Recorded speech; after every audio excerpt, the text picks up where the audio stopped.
नमस्कार दोस्तों, मेरा नाम डॉक्टर सोमिल मांडलिया है और मैं अहमदाबाद, गुजरात में स्पाइन और जॉइंट स्पेशलिस्ट प्रैक्टिस कर रहा हूँ। दोस्तों, आज का हमारे वीडियो का विषय है पिरिफॉर्मिस सिंड्रोम। दोस्तों, पिरिफॉर्मिस सिंड्रोम सबसे पहले तो क्या होता है, इसके लिए जानते हैं पिरिफॉर्मिस मसल क्या होता है। ये आप फिगर में देख सकते हैं। वैसे पिरिफॉर्मिस मसल हमारे कूल्हे का, बटक का जो रीजन है, उसमें एक पतला सा स्नायु होता है। ये मसल के डीप में से साइटिक नर्व, हमारे पैर की जो मेन नस होती है, वो जाती है। अब ये पिरिफॉर्मिस मसल के कारण जब साइटिक नर्व के ऊपर प्रेशर आता है, तो पिरिफॉर्मिस सिंड्रोम की तकलीफ़ें हमें होती हैं। अब पिरिफॉर्मिस सिंड्रोम में क्या होता है? इसमें मरीज़ को बटक का जो पोर्शन है, कूल्हे का पोर्शन, उसमें दर्द रहता है, बर्निंग रहता है, झुनझुनी हो सकती है। पूरे पैर में बटक से लेके अंगूठे तक दर्द जा सकता है, सूनपन रहता है या फिर झुनझुनी जैसी महसूस हो सकता है।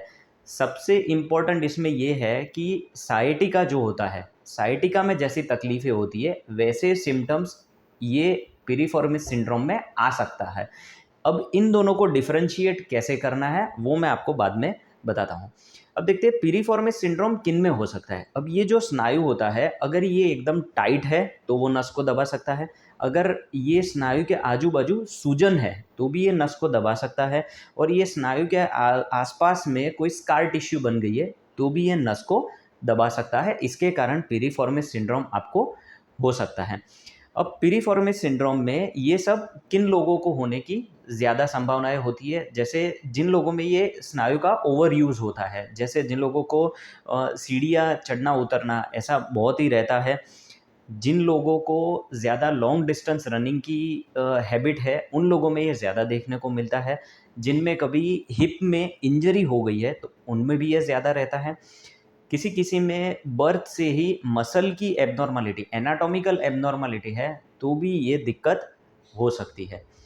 अब इसमें पता कैसे चलता है कि आपको पिरिफॉर्मिस सिंड्रोम है? सबसे पहले तो आपके जो डॉक्टर हैं, वो आपको एग्ज़ामिन करेंगे डिटेल में, ख़ास करके इसके 1-2 टेस्ट होते हैं, पैर को, हिप को मोड़ के अंदर लेने का, ऐसे टेस्ट होते हैं। ये टेस्ट से पता चल सकता है कि आपको पिरिफॉर्मिस सिंड्रोम के सिम्पटम्स है या नहीं है।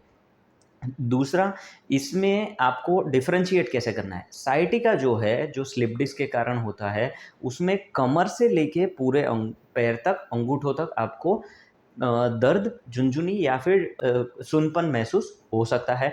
जबकि पिरिफॉर्मिस सिंड्रोम है, इसमें ये सब सिम्पटम्स आपको हिप में से, बटक्स में से, कूल्हे में से शुरू होते हैं। कमर में कोई दिक्कत पिरिफॉर्मिस सिंड्रोम में नहीं होती है।